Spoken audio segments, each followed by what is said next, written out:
Today's message from Dr. Christian Sorensen was recorded June 2nd, 2019, and it's titled, Courting the Divine Heals, Affirming Infinite Intelligence Guides Me into Greater Good. And today we welcome back our very special guest musical artist, Lisa Ferrero, who can be found on her website. And you can come visit us on our website at seasidecenter.org. And you can always join us in Encinitas, California on a Sunday sometime, where we always have great music, a spirited message, and a joyful, loving, vibrant community that await you.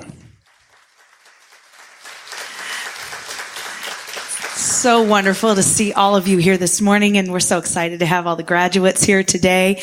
And we are so excited to have our returning guest artist today. She is just magnificent. She is a singer, songwriter, speaker, and she's come to us all the way from Columbus, Ohio. We're so thrilled to have her here with us. Yes, please give a warm welcome to Lisa Ferrero.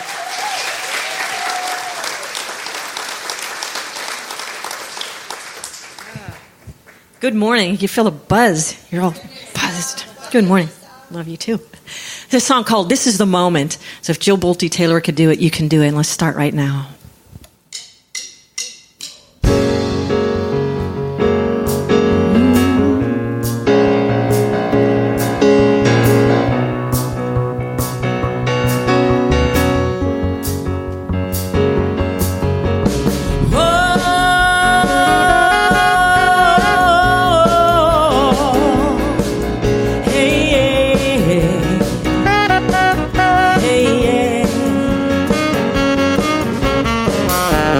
This is a moment, this is the hour, time to put everything on the line.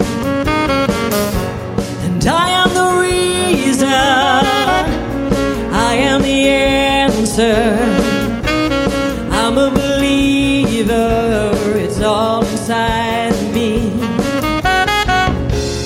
And I will not be broken by a sudden fear, and I will not stand still again,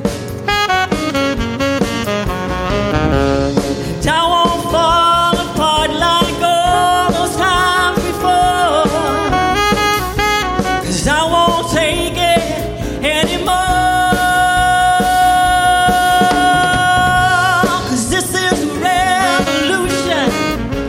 You are a changer, you are the master of all you see. And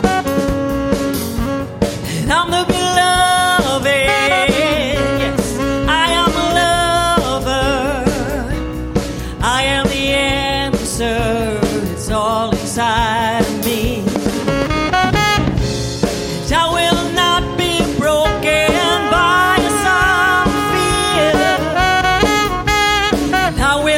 stand still again, and I won't fall apart like all those times before, 'cause let's not take it anymore.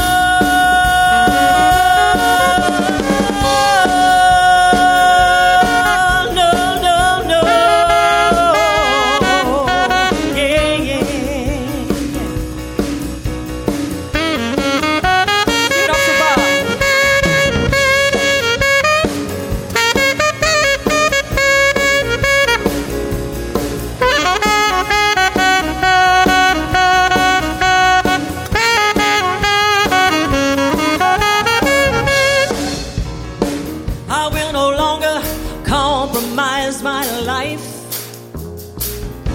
I will no longer waste so much time, 'cause I know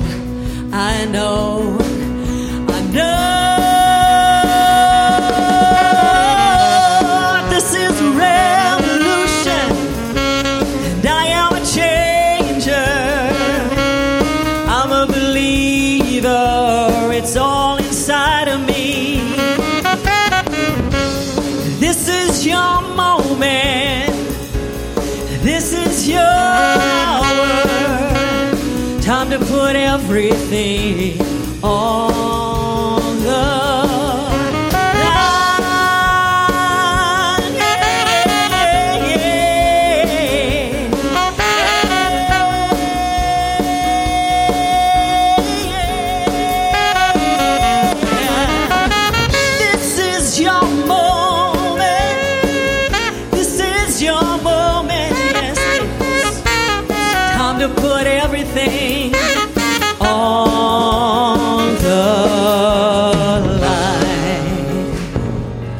This is your moment. Say, this is my moment. This is my moment.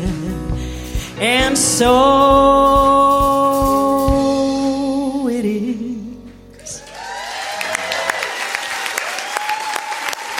Woo! That is Lisa Ferraro. Woo! The choice of the graduating ministerial class. They flew you in just so you could be here with them today. So we are too. Thank you, Lisa. Lisa Ferraro. Woo! All right. So for our guests, so you know, this year Seaside has committed to every week taking a look at healing. It has been a year of healing. And so today happens to be courting the divine for healing in our life. So, you know, if you court the divine, you feel that presence in your life, God, there isn't room for the other stuff. So it's a real easy way to get there to experience the unfoldment in your world. And so, but what I'm talking about when I say courting the divine, it's like keeping your mind, your focus, your energy, your awareness, everything on that presence. It is about making that presence so real that it's as real as your five senses. Because what we're dealing with is far beyond our five senses. And so you need to spend some time in connecting and feeling and sensing and what that is and make it so real that that spirit is as real to you as me standing up here. That's what I'm talking about when we're talking about courting the divine. It's, you know, what use is it if you got a bank account with millions of dollars in it and you have not a clue that you got it? It does you very little good, right? What good is it to know that that spirit is infinite, all things are possible, can move mountains, can heal the sick, can part seas, raise the dead, and you don't have that relationship? And so really, it is about coming into that place where you begin to feel and sense and know the truth of who you are. And as you do, realize the magnificence of your being, the child of the spirit that you are, the gifts that you have been given. You begin to find happening in your life all these like serendipitous experiences, things that are just happening that you maybe didn't necessarily plan, but there's something inside of you that believed more than what it is you were seeing in this world. And J.K. Rowling, who wrote the Harry Potter series, she was speaking at a Harvard graduation a couple years ago, and I love this quote that J.K. Rowling shared with the Harvard class, and that is, "We do not need magic to change the world. We carry all the power we need inside ourselves. What we have to do is have the power to imagine better." You got that? You got to be able to bring your field of awareness to something better than what's going on in your world. And that's what I'm talking about. When you're courting the presence, when you're putting your focus on that higher power, that infinite source, that beauty, that love, that life force, that joy, that abundance, all that we say spirit is, and recognize that is what I am of because it is infinite, then what begins to happen are these amazing experiences that you didn't know how it could happen, but with spirit, things happen beyond what it is I know can happen. And you know, one of the things that unfolded, 50 years ago today or this month is Gay Pride Month. It is, I choose pride over shame for who I am. For who I am, I can feel the pride. I can feel good. I'm an expression of God. I am that life force. And what took place 50 years ago, and this month marks the 50-year anniversary, that in June of 1969 at the Stonewall Inn at a gay club in the early AM, there was the New York police raided this club and broke it all up. And what happened from there was these ensuing demonstrations, these riots that started breaking out all around the world. And what happened out of what looked like a horrendous experience 50 years ago was the beginning of a movement for equal rights that is our inalienable right to be in this world.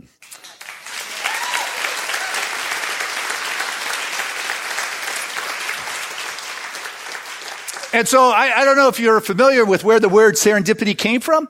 It came from the Persian story of the princes of Serendip. There were three princesses of Serendip, and they were these young princesses that wanted to learn the way of the world. They wanted to go out on an adventure. And when you go on an adventure, you don't know exactly how things are going to unfold. And what they discovered is nothing unfolded like they had planned. That they would get to the very edge and they would lose their fortune, they would lose their recognition, their fame, just about everything they have. And then out of the blue, something miraculous would happen in their life, and everything worked out better than they could have planned to begin with. And so it is said that they came to realize and trust that there was a greater power than what it is that they knew, that they could trust, that knew their better good than they did. And with that, it is said that they found serenity. They were serene, is what it says. They found a peace in trusting that there's something greater. Well, what's greater? Well, that's why I'm saying you got to court it. Yeah, you got to spend some time connecting and meditating and contemplating and feeling and walking in nature and on the beach. And so when we talk about there's it or something, you know what it is. It's a real experience that is more real than me standing up here on stage. It is something that the mystics talk about from the higher dimensions. Those that have had the near-death experience and experienced the higher dimensions, they talk about this unconditional love, this undeniable joy from being there. And when there is this return from this mountaintop back into this world, what they have come to discover is really their life plan or purpose or key, or is that they want to experience that joy and that love now. That's the key, is that they don't have to wait. Too many people are living on the deferred living plan that, if I can get to death safely, then I'll open up the gates and experience this greater expression of life. And those that have been there tell you know what? It's ours to experience now. This wonderful story that Brian, who one day will be Reverend Brian, was talking about, that she recognized that she was so much more than her body, that there was this awareness as no by any means could she fit back into that physical form, merged into a greater totality of the wholeness, the bigger picture, the greater understanding as to how this challenge all of a sudden can lead to a whole revolution, how this experience, and when I'm courting the presence, will help me not get locked into the lack, the scarcity, or the constriction, but begin to know my relationship with something that is greater than the physical, that I begin to see and know, I begin to talk about and express, and not give my power away to the littleness of this world and the headlines that are demanding the microscopic or myopic perception of this world. There is so much more that is available to us, but we got to know it. We got to know we're part of the whole. A wonderful Persian poet by the name of Khalib said that for the raindrop, it's joy entering the lake.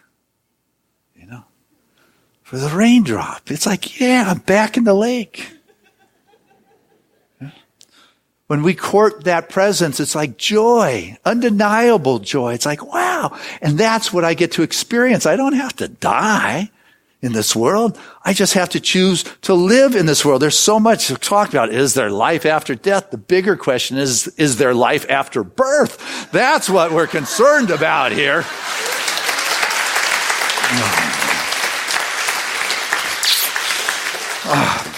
And so I've kind of shared aspects of this story, but it touched me about this kid who had always had trouble in school, kept being called into the counselor, and finally one day he broke down in front of the counselor. The counselor said, why are you behaving like that? What's going on? And he said that ever since I was a little kid, I have always been told that I was a child at risk.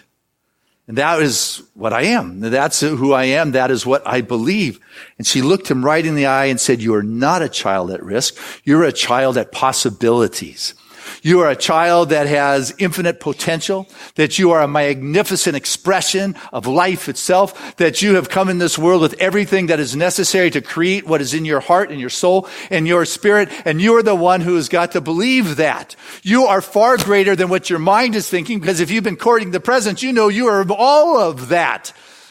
You may not be expressing all of that, but that is what you are created from, is the allness of that presence of God. What you are is an expression of spirit. And as you begin to recognize that I have come here with a destiny, that it's right for us to live our destiny. Too many people get caught up in that fear and put the destiny on hold. That's not me. And you didn't come here to be stuck or bound or limited. You have come here with all the resources that are necessary to live your dream. It's not as if God created Christian, threw him out there and said, let's see if we can get through this one. That's not what has been done. You are that presence that is expressing in this world, and you have been given that opportunity, but you must be available to it. Not that. You must be available to it. That's why we court the presence. That's how the healing happens. I come into alignment with that which is greater than what I'm doing, that which I know. Elizabeth Barrett Browning, she said, God's gifts put man's greatest dreams to shame. That's good. God's gifts put our greatest dreams to shame. There is so much more that is possible when we're able to open up, but we've got to be willing to expand our consciousness. And when we talk about consciousness, we're talking about awareness, because there's so much to be aware of. We're only aware of so much. But as we're beginning to realize that we are truly boundless, that we do not have to be bound by labels or what people said or past experiences, but rather our consciousness is boundless, I begin to open up and take a look at some of the toughest things in my world and say, what's going on here, God? If I'm to court the presence, let me see something that I don't know. You know, on Friday, we had another mass shooting here in the United States. You've probably read about Virginia Beach. It is horrific. It is terrible that such activity continues here.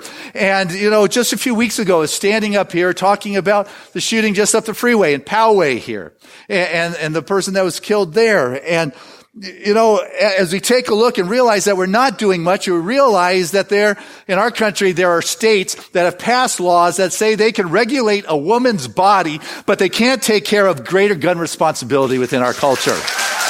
Well,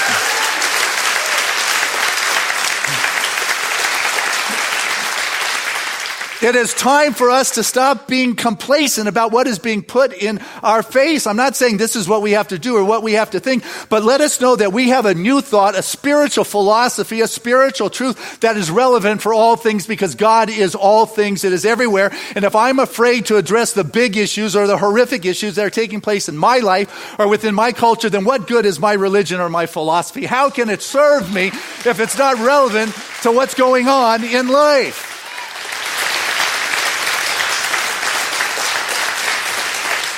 We are the ones who have to be bold enough to speak a new truth. There's just too many individuals that are just sitting back. It's better to keep my mouth shut and keep things quiet and not make waves. But you know what? If we continue to do what we've been doing, and we're going to continue to have what it is we have, and what is going on may have served us at one time, but it's no longer serving us. But what we do is, rather than creating the space, okay, I'm going to court the presence, I'm going to meditate, I'm going to feel, I'm going to sense, I'm going to have a new picture emerge in my visioning process.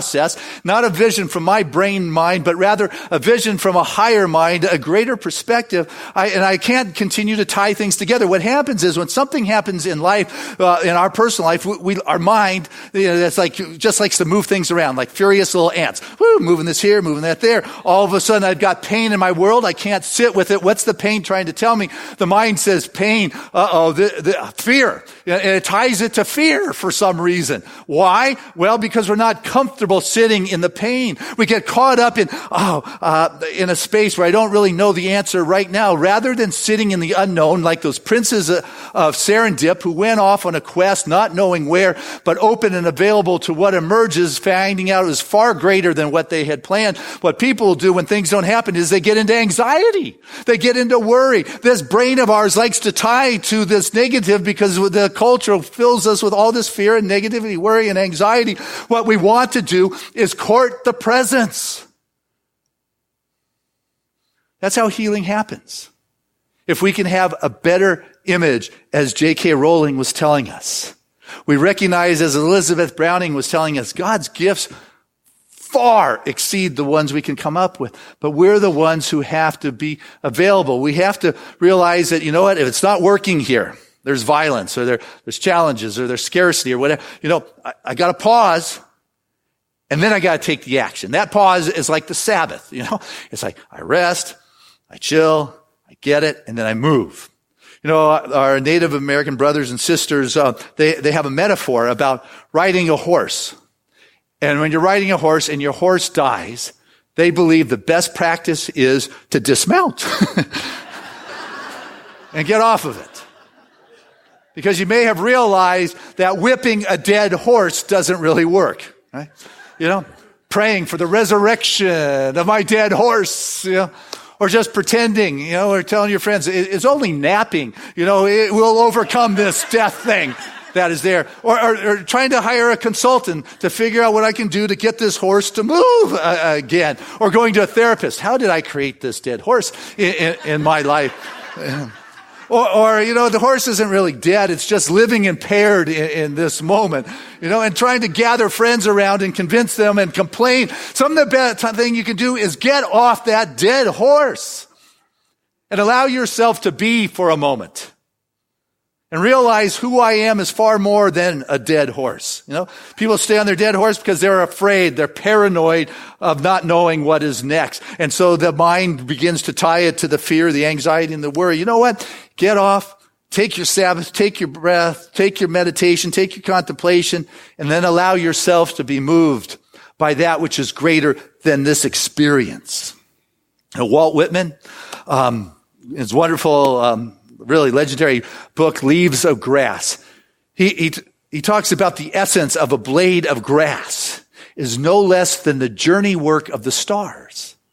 And then a poem within that book called The Song to Myself, he talks about my essence, meaning Whitman, and he talks about my essence cannot be contained between my hat and my boots. Our essence, our life force, that something that came into this dimension of experience that is using this body, that we heard this firsthand experience of this doctor of neurology who went through a stroke and said, I'm not my body. I'm conscious beyond a body. Am I willing to tap into an essence that is greater than the actual blade of grass, that is greater than the physical body, and realize that we are journeying through this time and this space, and so is everybody else. Got that? Everybody is going through their trials, their tribulations, and their joys, whether they're sitting in this room, anywhere in this nation, or anywhere on this planet. One of the guys I enjoy reading these days, American philosopher by the name of Cornel West, he was asked to speak at the Harvard Divinity graduation on Friday night. And I want to share with you some of the things he said. It's kind of long. It's not that long, but it's big print for me. It's really, he's talking about the diverse traditions and the cultures and how we need to honor that. And yet, well, he goes on to say, I'm talking about, it's not political correctness and chit-chat that I'm about to talk about. And his talk was, there's joy in the struggle. So it's not correctness and chit-chat. There ought to be more. There ought to be more conviction when we talk about our fellow human beings. More conviction, more heart, right? Even as we're rooted in our own distinctive traditions where there's subversive piety, it can be quietistic in terms of being in private space. It can be activistic on the streets or going to jail. It can be intellectual. It can be emotional. It can be vertical if you still believe in going up to God. It can be horizontal. Hold on for dear life. But solidarity. Oh, there's a richness there in that solidarity. And what brings all these traditions together? Well, someone said that who defined the materialist is someone who loves instruments, utensils, and fears the perfume of flowers.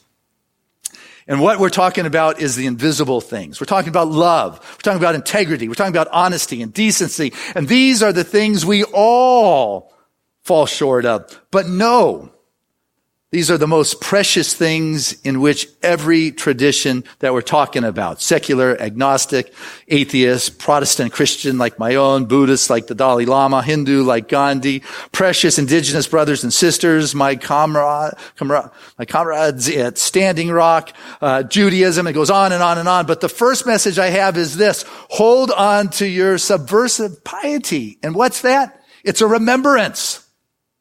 Don't let this market-driven, commodified culture somehow sever you from the best of your past.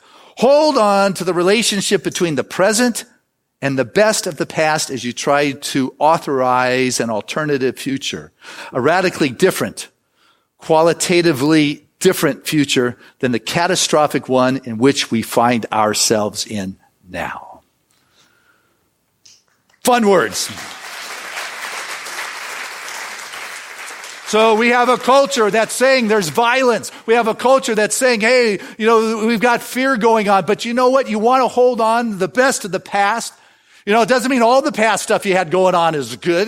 You want to hold on to the past, and you got to recognize our brothers and sisters are part of this essence, this field, this greater expression. Our brothers and sisters, the divine avenues and conduits through which that presence of God. And the more I come to court the presence and know that presence that is more real than me standing up here, the more I will see that presence as you, expressing as you, loving life as you, your unique essence. And when you come to know that, you begin to take your power back from the circumstances that are in life. Don't let the circumstances of life dictate you. Don't let a shooting turn your life into fear and condemnation and finger pointing. Use it to love more. Use it to say, you know what? How can I find the presence of God in the midst of a situation that I'm afraid to look at? There's got to be something more here. The first the commandment, at least the way Isaiah put it out there in 20th chapter, he talks about that there shall be no other God, put no other God before me.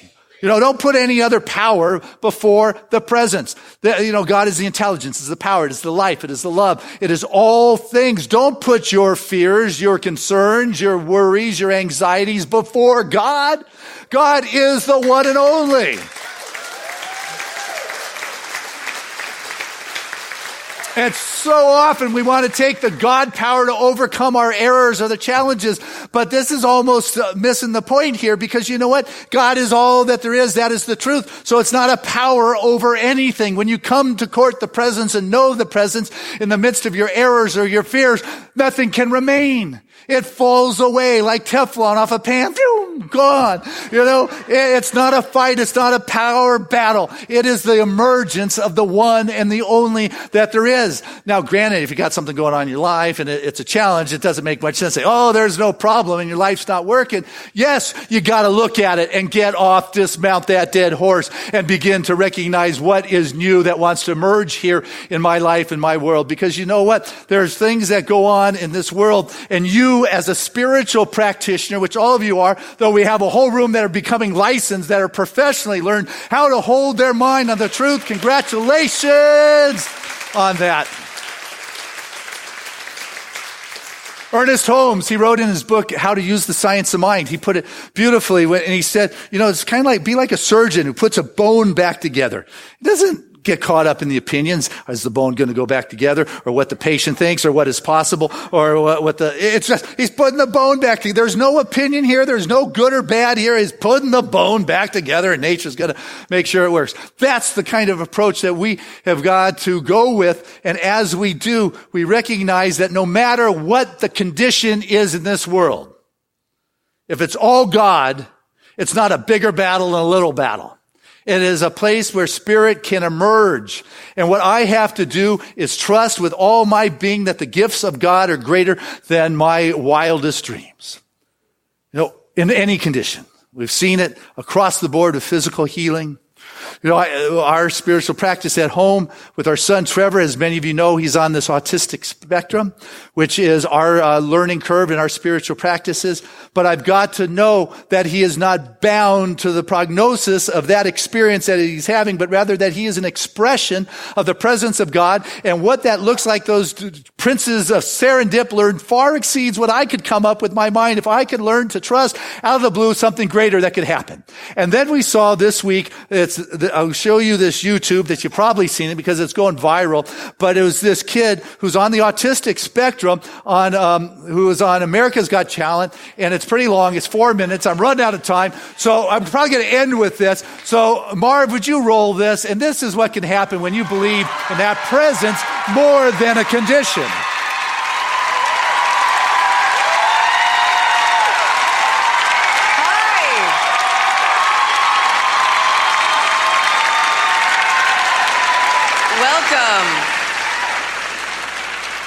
Hello.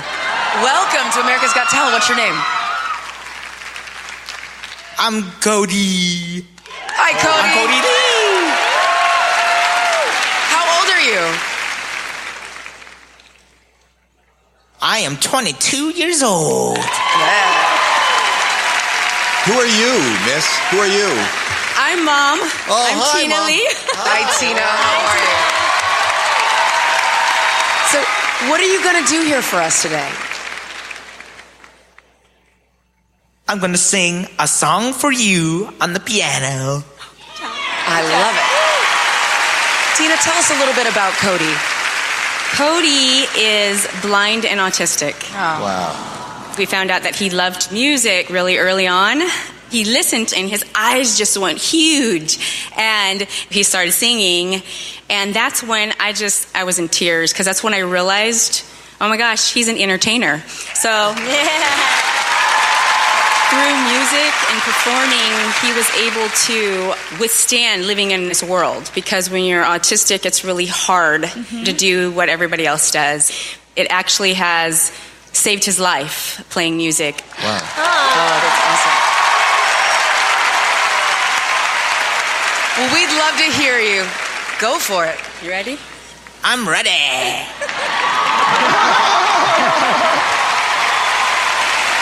on, Cody. Go on.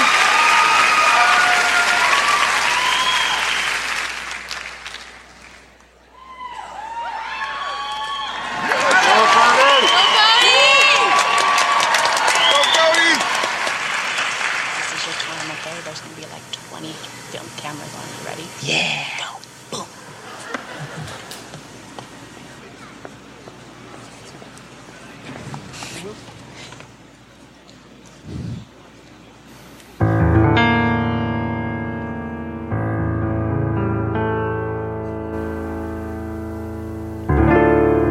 I've been to so many places in my life and time. I've sung a lot of songs, and I made some bad rhymes. I've acted out my life in stages, 10,000 people watching, yeah. We're alone now, and I'm singing this song to you. I love you in a place, oh, there's no space or time. I love you from my life. You're a friend of mine. But when my life is over, remember we're together. We're alone now, and I'm singing a song to you.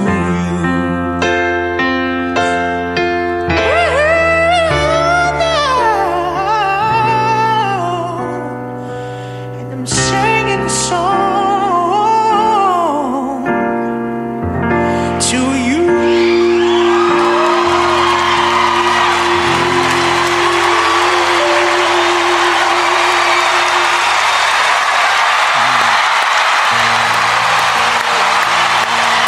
There goes my heart beating, 'cause you are the reason I'm losing my sleep. Please come back. There goes my mind erasing. Woo, there you go.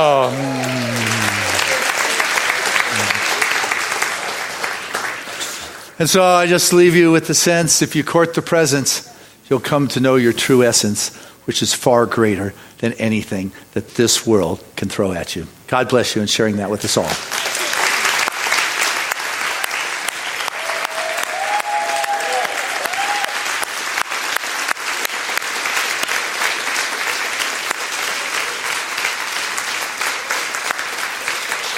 Hey, let's keep it going as we bring Lisa Ferraro back to our stage. Wow, thanks, Dr. Christian. That was amazing. So, courting that inner presence, this is a song on our new recording. Erika and I recorded it in September, and it's taken the lyrics from Dr. Maya Angelou's last tweet. And it's, if you listen to yourself in the quietude, you might hear the voice of God. So I invite you to just take it in.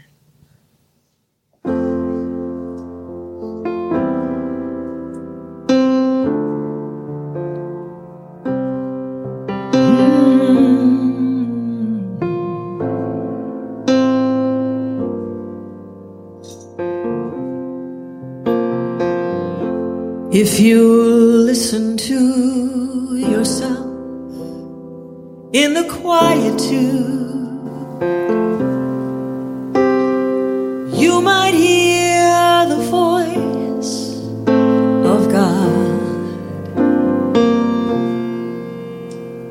If you listen to yourself in the quietude,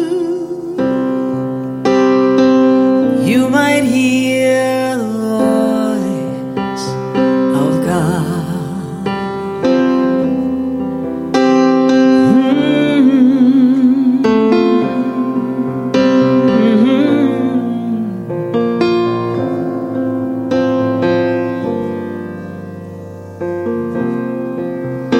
If you listen to yourself in the quietude, you might hear the voice of God. If you listen to yourself in the quietude, you might hear the voice of God.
If you listen to yourself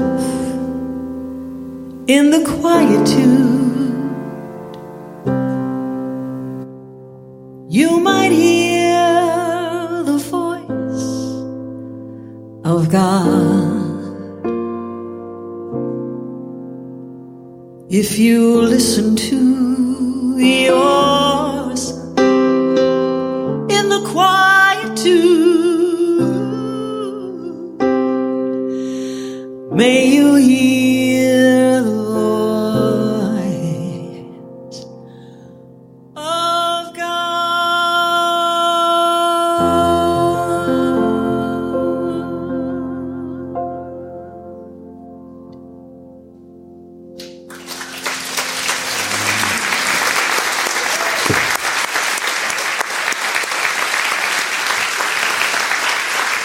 This is Lisa Ferraro. Maya Angelou would be proud. Listen to her last tweet come across in such a beautiful way. My goodness. We don't need an intermediary. You are the spot that gets to hear the voice and the essence of God.